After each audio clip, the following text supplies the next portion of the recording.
Time now for the morning rush. We're going to start with John Smith. John? Well, our next big weather maker is going to take a couple of days to get here. So in the meantime, enjoy plenty of sunshine for this afternoon. Maybe just a few high clouds streaming through the sky with milder temperatures. Tomorrow will continue to warm things up as we see the winds return across the state, and into Wednesday we will start to introduce that chance at seeing a few showers. We could see a few of those showers as early as sunrise Wednesday morning. David?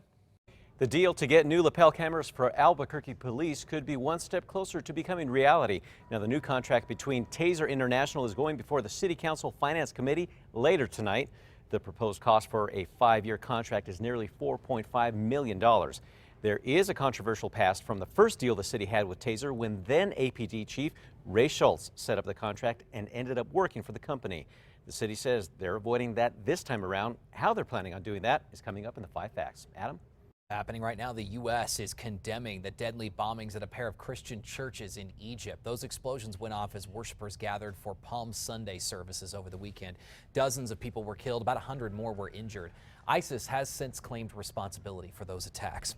And this morning, the White House is defending last week's missile strike in Syria as both legally justified and strategically necessary. Just ahead of his trip to Moscow, Secretary of State Rex Tillerson criticized Russia's alliance with the Bashar al-Assad regime.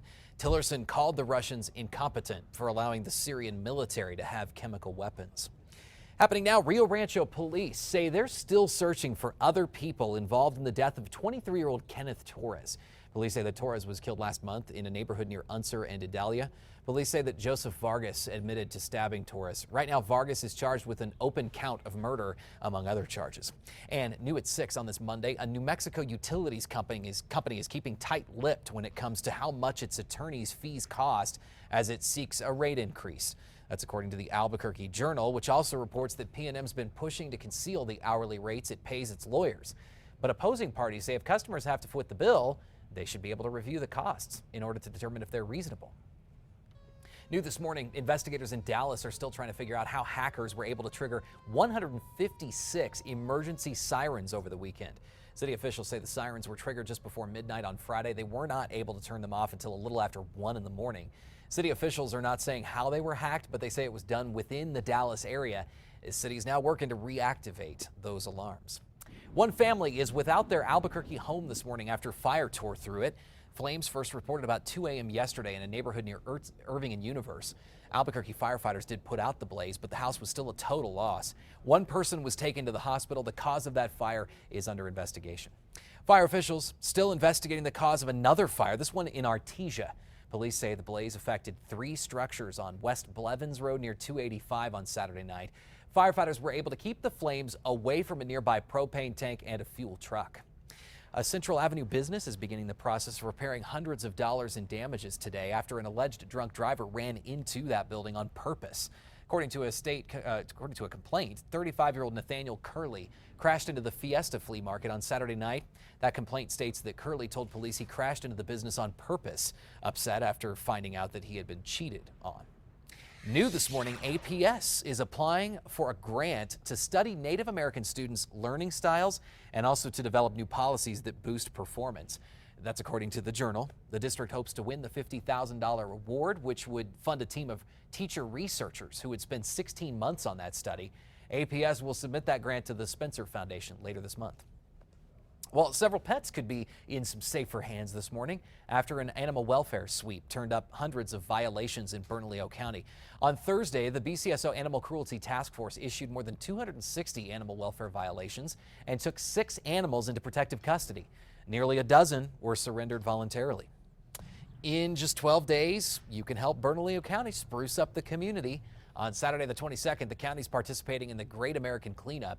Teams can sign up to adopt a public area that needs some TLC, and the county will provide trash bags and other cleanup materials.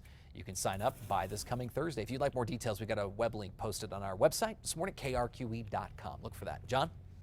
It's going to be a nice day across Albuquerque and really all of New Mexico with light winds, plenty of sunshine and warmer temperatures. The threat index down to 0 for this afternoon, but we will be looking at that threat index moving up over the next couple of days with wind on the way tomorrow and a few showers on the way for Wednesday. Adam? Now we got you. There we go. A new Albuquerque gym is now helping children with special needs. It's called Live, Laugh, Play. It's a sensory gym near Cottonwood Mall. It's designed for children with special needs, but it's also open to anybody. They also offer music and speech therapy as well as kids yoga. The gym also offers birthday parties, even a parents' night out. Right now, public tours at Spaceport America are under suspension with hopes of returning next month. Meanwhile, this weekend it held its first annual space race where 24 teams took part in a grueling long-distance challenge. That home stretch, in fact, of that challenge takes runners right down the Spaceport runway. It's called a Spaceway. The Virgin Galactic hopes that space tourists will be launched here late next year.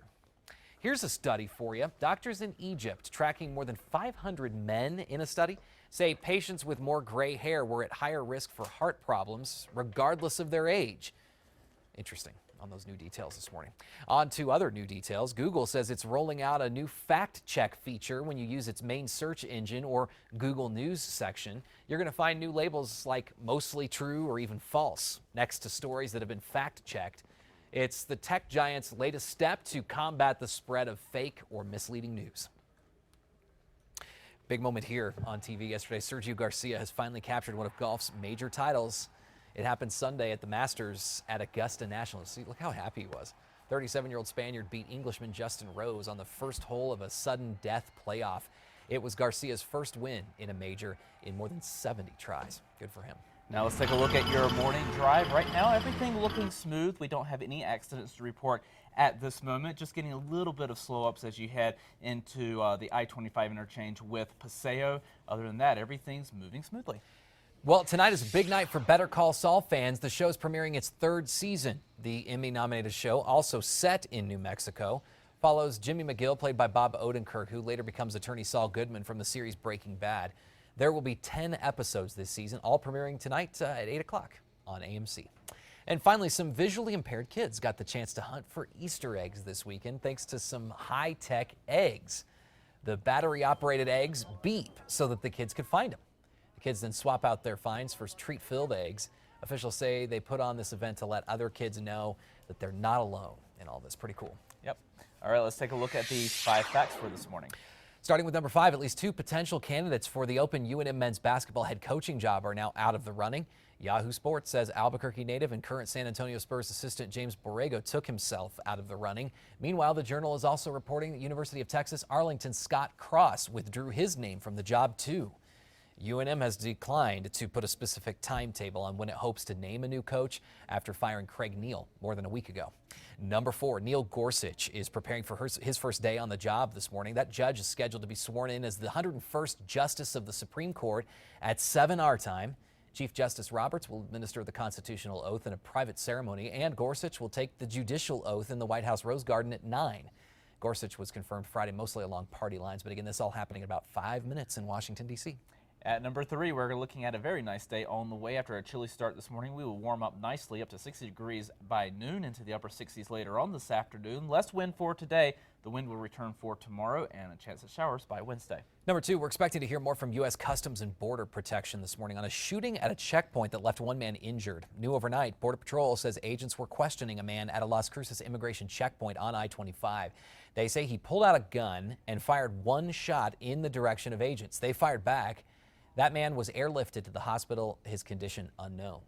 Number 1, a city council committee meets tonight to discuss finalizing a contract for more lapel cameras for police officers.